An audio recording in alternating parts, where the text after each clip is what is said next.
बिस्मिल्लाहिर्रहमानिर्रहीम। अस्सलामुअलैकुम। मैं हूं तारिक महमूद और आप देख रहे हैं 1 बाय 1 न्यूज़ चैनल HD। आइए तो खबर शामिल करते हैं अपने सीनियर एडिटर हाजी अमीन खोखर से। जी बिल्कुल। मंडी बहाउद्दीन के इलाका मलकवाल रुकन में मामूली रंजिश पर मुखालफिन की ज़िम्मेदार के घर पर फायरिंग। पुलिस के मुताबिक 7 गाड़ियों पर सवार 30 के करीब अफराद ने घर के बाहर आकर 15 से 20 मिनट मुसलसल फायरिंग की।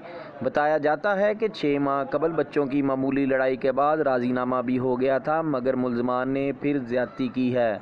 मुद्दई मुकदमा सिकंदर पठान के मुताबिक पुलिस ने ना मुकदमा दर्ज किया और ना ही दहशतगर्दी की दफात लगाई।